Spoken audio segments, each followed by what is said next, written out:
guys, welcome back to the Sync My Music podcast. Today I am very grateful and very excited with our guest, AJ Gundell. And the reason being is not only is he's a 13-time Emmy Award winner, which is really awesome, man. It's really cool. But he's also the owner of a music library called Future Hits, and their website is futurehits.tv. It's a boutique music library, and they have placements that span pretty much everything. So they've got Fox, ABC, HBO, CBS, NBC, Nike, among many others. They also have shows such as Empire, Parks and Recreation, and many, many more. So they have pretty much every name brand, every household brand you can think of in the TV and film world. They've got it, and they've definitely gotten placements there. So AJ is not new to the sync licensing business. He's been at this for a long time. And what I really wanted to bring him on here for you guys is to really pick his brain on what it's like to be a music library owner. What is he looking for in a composer? What sort of projects is he working on? How does he pay attention to the needs of his clients? Because you guys know that on this podcast and on this channel, I'm always talking about how you guys need to be useful and serviceable to music libraries.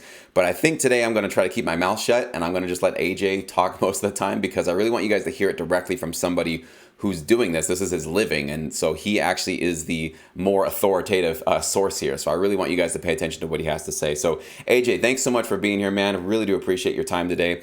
Why don't you let us know about a little bit of your history, maybe right before getting into creating your music library, what led you into creating that, and just sort of the origin story of what you're doing there with Future Hits. Will do, Jesse. Thank you so much for having me on, too. It's really a pleasure. And thanks for all you do for the community of producers and artists who are looking to get their music licensed. I appreciate it. I know they do. I know that you've talked about Future Hits to them, and that's what brings us together today. So awesome to be here, and thanks for everything you do. In terms of me and my background, I think it leads kind of nicely to a discussion of the library business. I started as a full-time working musician, and I have been for my entire career. That's really how I frame my work and my business. So going back, not years, but decades, I started as a performing singer-songwriter with a band right out of college. We were really fortunate to be really successful. I was making a living from day one as a performer, player.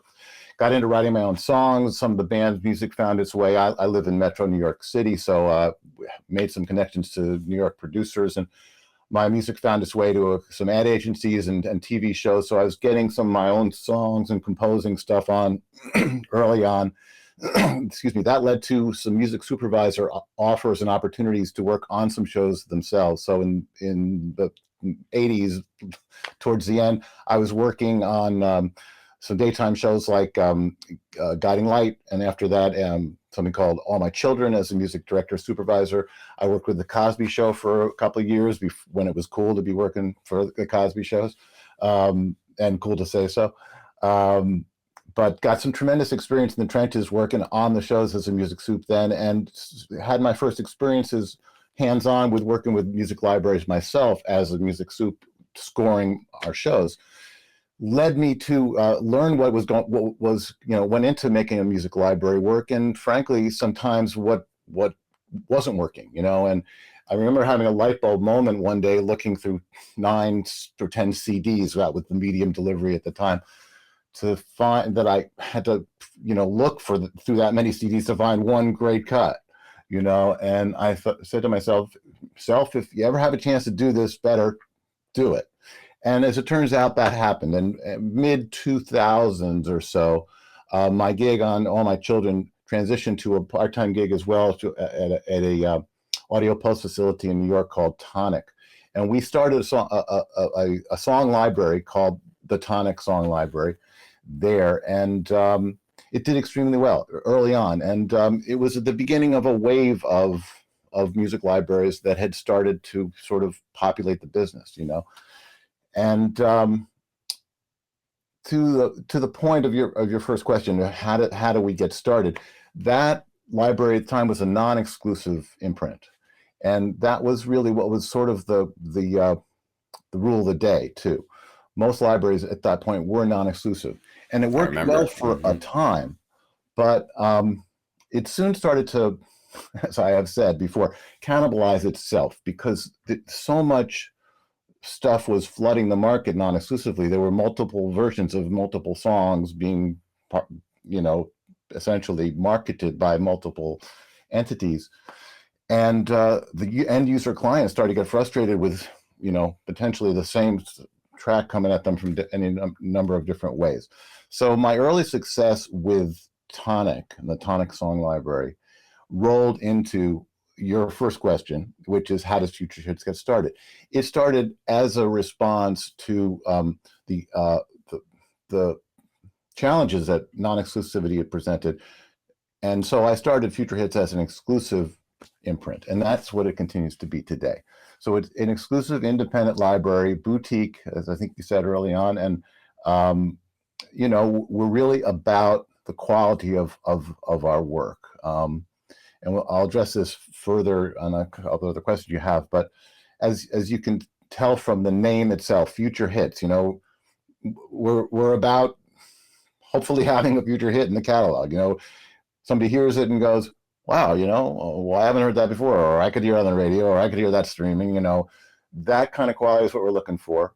Our slogan is the greatest songs you've never heard. So, you know, we're about indie, we're about, you know, stuff, up and coming stuff that you would expect maybe at some point you could hear, you know.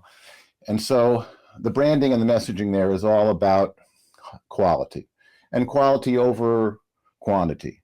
Although I fully appreciate the fact that, you know, quantity is important in a music library and production music libraries in general, but it easily gets to the point where it's, you know, there's too much for even the library to necessarily know what's there, for sometimes the clients to effectively find what's there.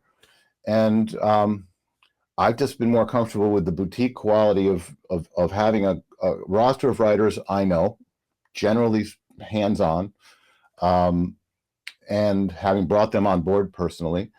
I know their music personally. I know every track in my library. I've signed it myself.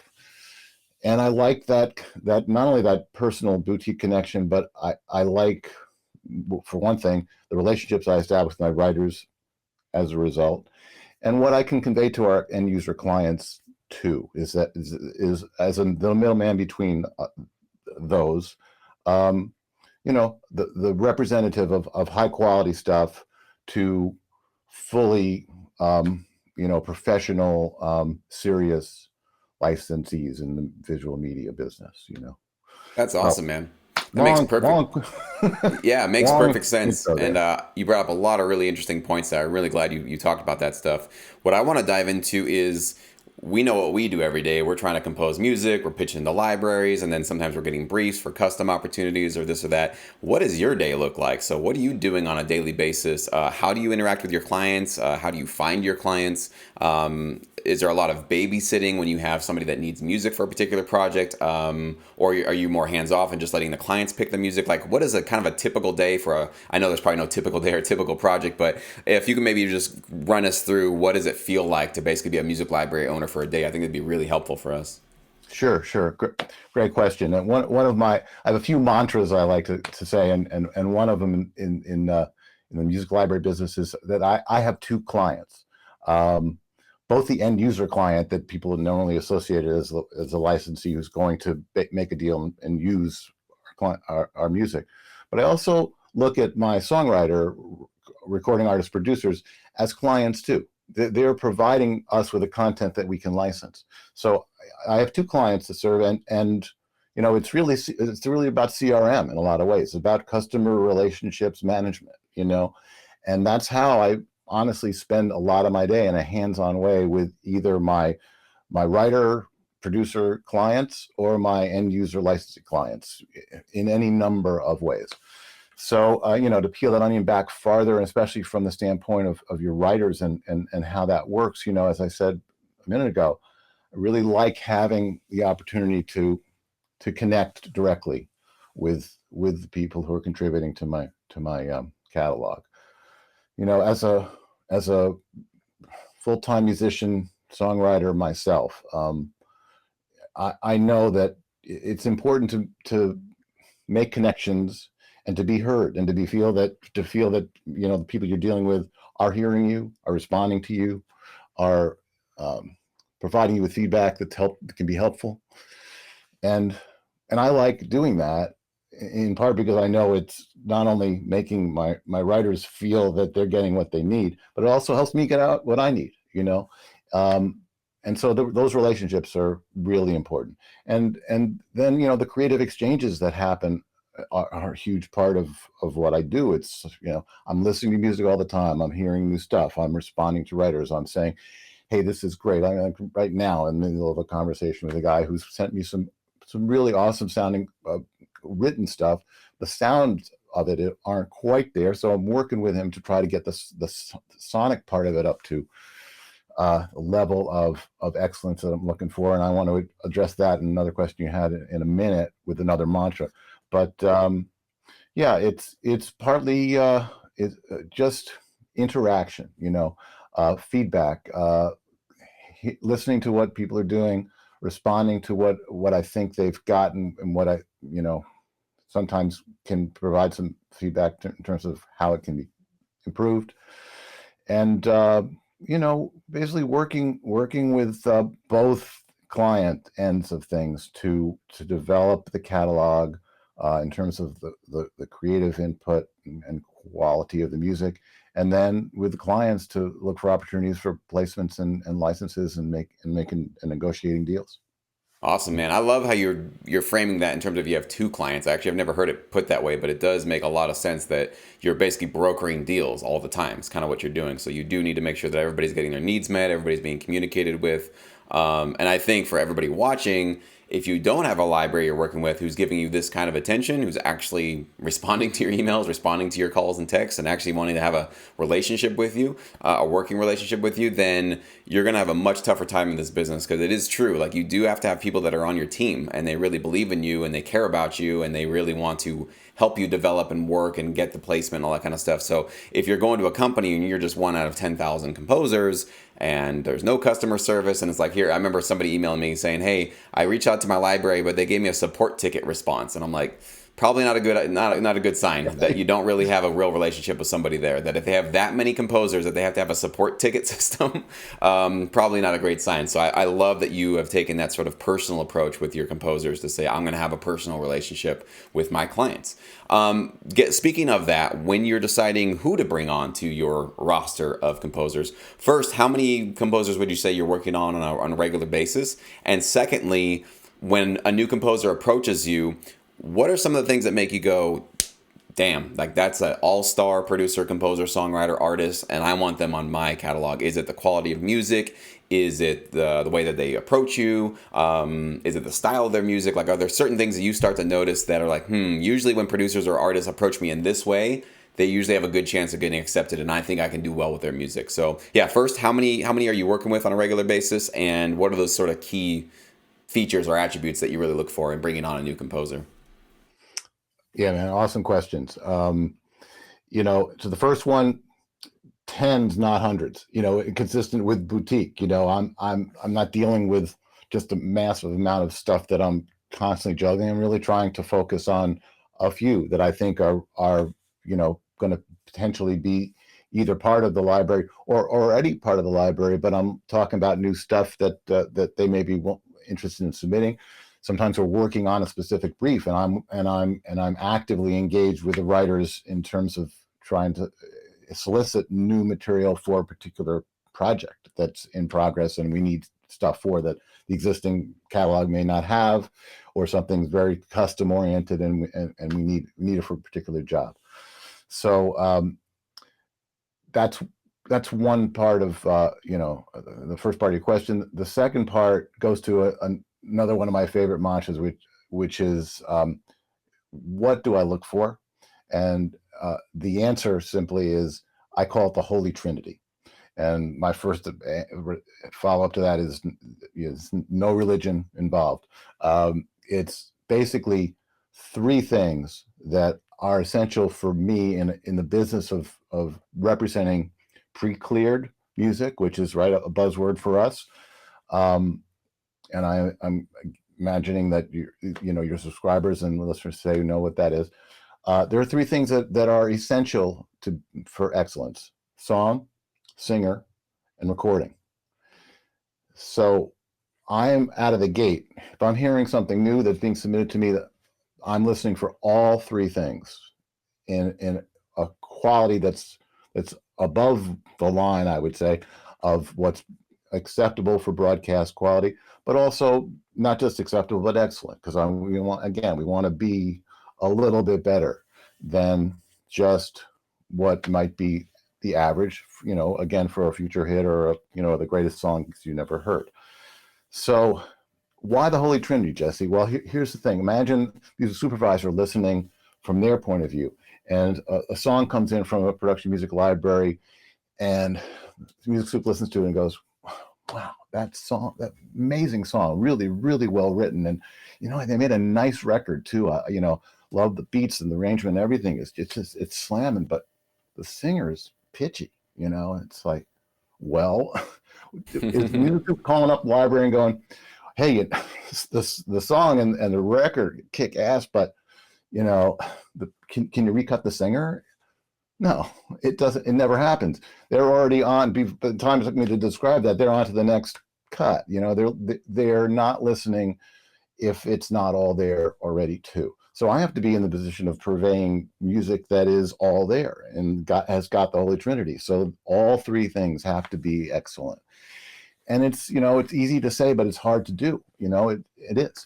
And yet I think for your subscribers, for the listeners today, it's really good thing to keep in mind is how can I be assured that I'm doing the best I can across the board in each step of the process. And that's partly what's so cool about the licensing business. It requires that in a way that, if you're pitching to recording artists for covers, for example, you can make, simple and not even great killer sounding guitar or vocal piano demos, right? And let the song speak for itself in a very understated and non-fully produced way. But you can't get away with that in a licensing gig because 99 times 100, the client is looking, here's some more buzzwords for all in, sync and master, right? They want the song and they want the record associated with it. So the song writing has to be there and the record with the singer embodied in it, assuming it's not an instrumental, has to be as well. And so that's really what I'm looking for out of the gate. And it's the gate may only be 30 seconds to a minute, for me to be able to tell if something isn't there. It may not get past that minute, but if it is there, then I most certainly will, and I'll probably be listening to more cuts too. And then that leads to the other mantra of, and a little bit of a cliche, but you never get a second chance to make a first impression. So take your best shots with trying to deliver that Holy Trinity out of the gate to whoever you're pitching it to. And it's not just to the libraries. It can also be to direct pitches to soups and whatever, your writers may be pitching as well. I think the same thing will apply because the listeners in that sense, whether they're libraries or supervisors, are going to be looking for the same pre-cleared excellence across the board there. Awesome, man. I love that Trinity checklist right there. It totally makes sense to me. And it sounds like the way that I'm interpreting what you're asking for or looking for is basically, if you go to the Billboard charting 50 songs, the tracks that you get submitted to you should fit right in there with those. Like they should be as high quality, they should be as dynamic, they should be telling interesting stories, they should be really compelling. So you're basically looking for, like you said, a hit song that's just not on the charts, but it's basically in that quality and in that caliber. So I would recommend anybody who wants to work with you probably go take a listen to the charts and go listen to what's really popular and what's really high quality right now, and make sure that you're aiming for the stars. You're actually aiming that high up and not just like, well, okay, this isn't going to be on the radio, so it doesn't have to be that high quality. I think AJ, what he's expecting and what he's looking for is, no, I want somebody who puts their bar way up there as if this is going to be a hit song released on the radio. So that's a really great way to think about it too, because you're going to make sure that your standards stay really high, and hopefully your composers all do that. I had a quick sort of, I guess, legal kind of technical question. When you're getting music from artists, I'm sure you're getting all kinds of co-writing going on because you got bands, you got co-writers, you got all that kind of stuff. What are some of the things that people can do to ensure they're not going to get in trouble by submitting, let's say that they have a co-writer but they're the one pitching the music to you and saying, hey, look at our tracks, but the co-writer is not really on board with it. They haven't really been aware of what's going on. Like, have you run into those kind of situations? Maybe you have a little bit of helpful tips or advice for composers and artists really in bands that want to get into this side of the business, but they need to be all on the same page, because I know that can be just a nightmare having to track down, 5 different co-writers for a track. So do you have any advice or helpful stuff on that? Sure, it's a great question too. I mean, basically, we're looking for all-in pre-cleared stuff, right? And generally, we're working with what we call a single signatory for the contract, who is representing the rights of the co-writers or co-producers, contributors that they work with. So my advice to the signatory that may be approaching future hits, or most likely any other library, because generally speaking, libraries will work on this basis, is to pre-clear your rights with your contributors, okay? And in that sense, what it comes down to is being certain of your own deal with them.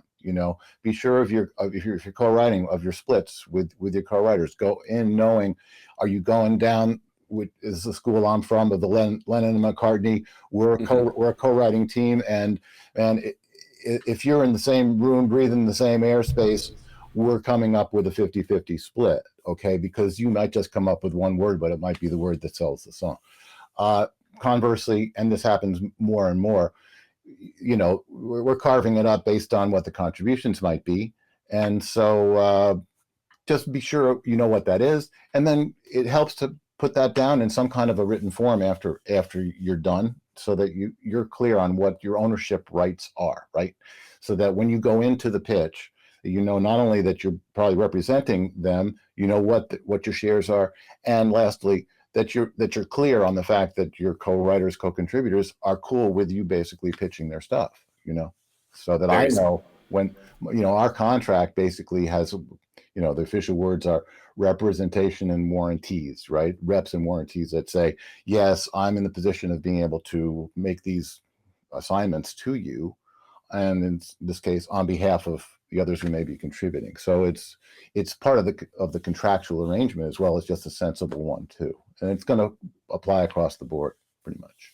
Yeah, because I can imagine the kind of nightmare that would happen if some producer or artist signs with you, says, yeah, I'm representing our co-writers, but at some point one of those co-writers has an issue with that and doesn't want, the Pandora's box can be opened there, and everybody's going to have headaches, I would imagine. So for everybody watching this, just make sure it's best to have things in writing. I definitely think, especially when you have a friend that you're co-writing with, people think contracts are for people you don't know. No, contracts, I believe, are for people that you know intimately, because it saves a friendship, because it keeps things very, very clear. We can all point back to it and say, hey, we both agreed to this. So I think it's actually a way to protect your relationship as a co-writer with your bandmates or whoever you're producing with. So really, really smart to do that.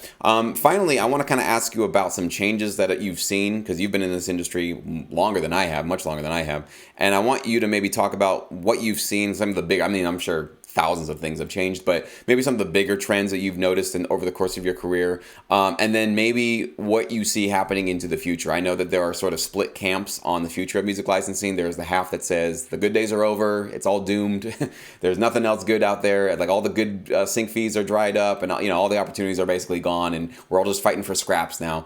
But then there's another side, I think I'm a little bit more on the other side, that says we don't even know what's coming down the pipeline in terms of new mediums of entertainment and new channels to license our music. Not only did you have the streaming sort of explosion, but you have virtual reality, augmented reality, NFTs now that are coming up, which is kind of a whole enigma to me still. I'm still trying to wrap my head around all that. So there's just, what we can see is that there's just like this brand new horizon, this wild west of technology coming towards us. And I don't know where it's going to land, if it's going to work well for music creators or not work well for us. I don't know. But I'm really curious your perspective, because you've really seen a lot more of this business than I have. So I want you to kind of maybe tell a story about some changes you've seen, some sort of story arcs maybe, and what you maybe predict or project might be happening in the future.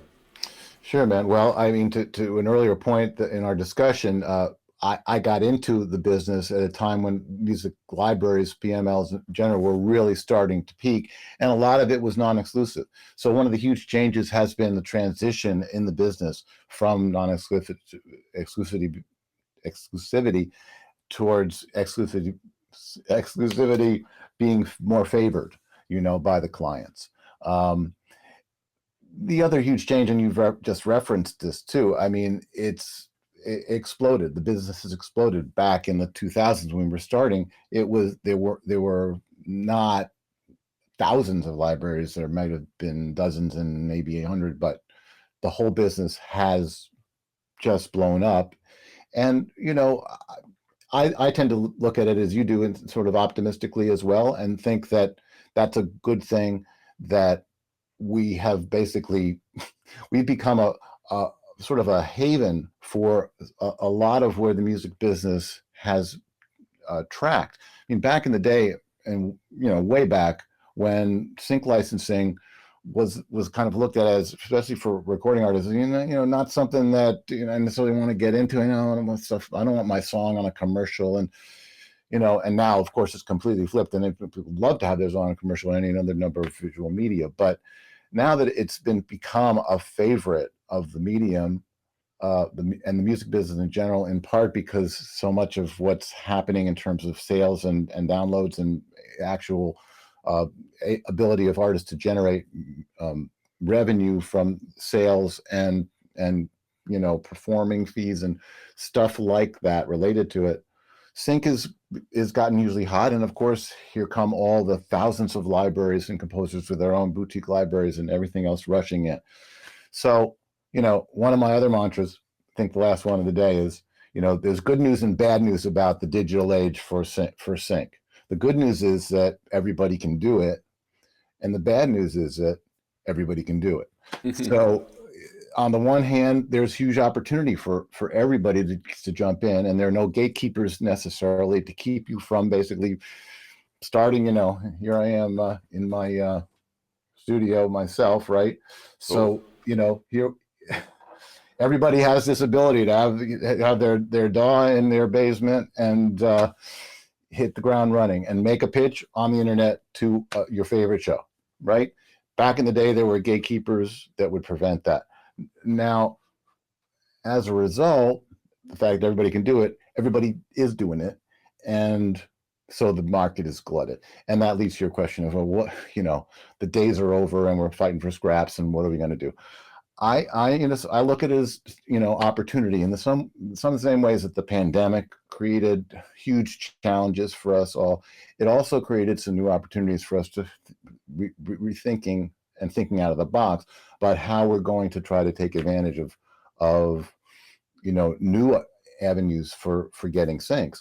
And I think that in general, the digital age has done the same thing, and the huge amount of sync that's going on is the result of a huge amount of content, right? And that's a good thing, because there's literally tens of thousands of places where the music can go, and so the opportunities is there. I think that for those who are focused, the way I think Future Hits is, and the way my writers are, and I think the way people who like yourself and your subscribers and followers who are really trying to take their best shot at getting that Holy Trinity happening and doing the best across the board, business-wise, creatively, to deliver the excellence in the product.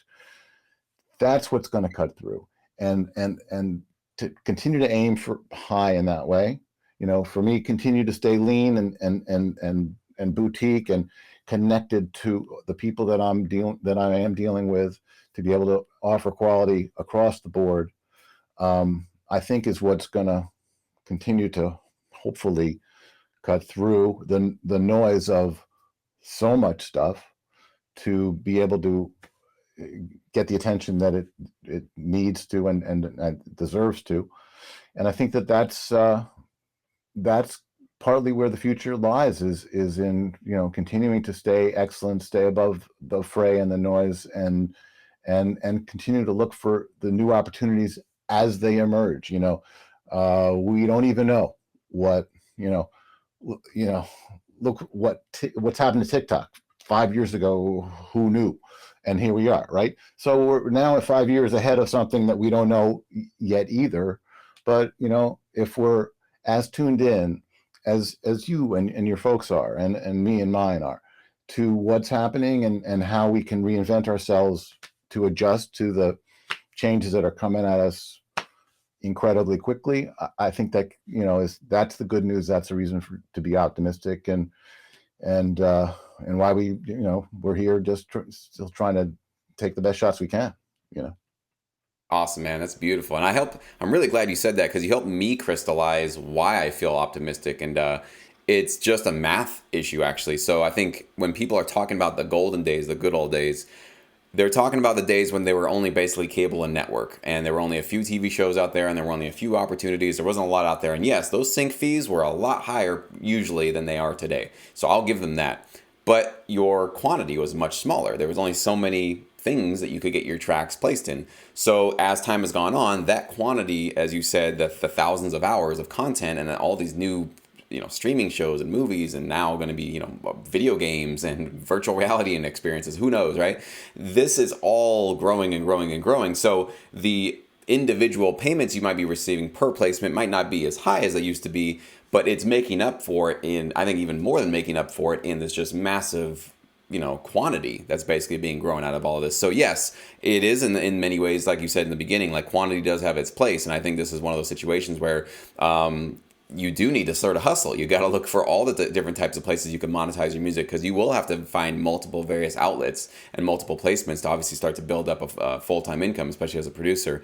But it really helped me crystallize why I'm optimistic, because it seems, obviously, when people are comparing previous numbers to modern numbers, it seems like it's this downhill trajectory, but they're not looking at, I don't think, at the whole picture, at all the variables. So thank you for pointing that out. That really helped me, actually.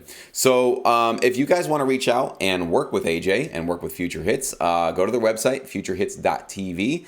Now that you've watched this podcast or listened to it, you know what he's looking for. You kind of have an idea of the quality. And so make sure you're bringing your A game, because as you heard, AJ expects your A game. And if you're not there yet, you're not ready to that's okay. Like, just make sure you wait and do it. The last question I want to end with, Andy, and this especially for people who want to work with you, should they have a full album ready? Should they have a certain amount of tracks ready? What's your bare minimum to get somebody to even, for you to even consider throwing them a contract?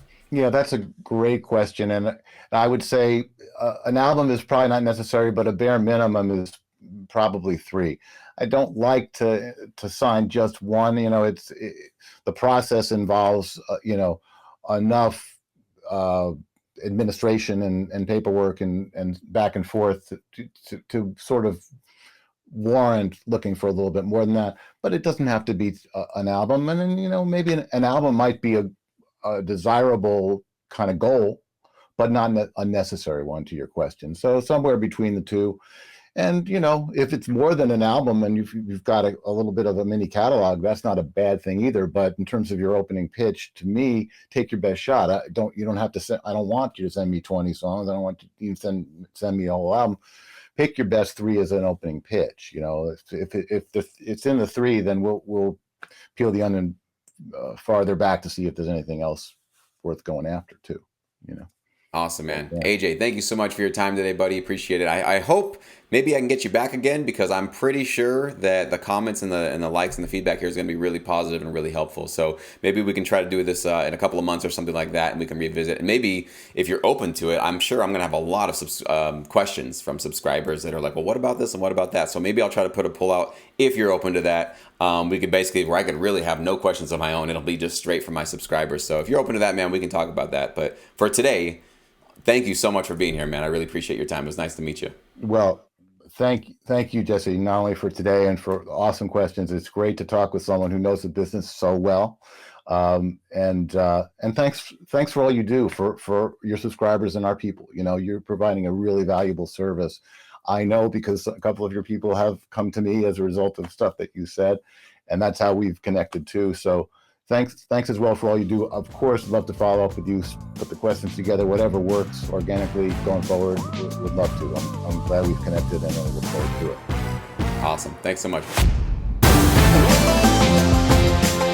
Thank you for listening to the Sync My Music podcast. If you enjoyed the show and want me to do more episodes, all that I ask is that you leave me a review on whatever platform or app that you're listening to. It just takes a few seconds. I'll never charge for this podcast, and I want to keep it 100% ad-free. And your review right now will help me do just that. Thank you so much.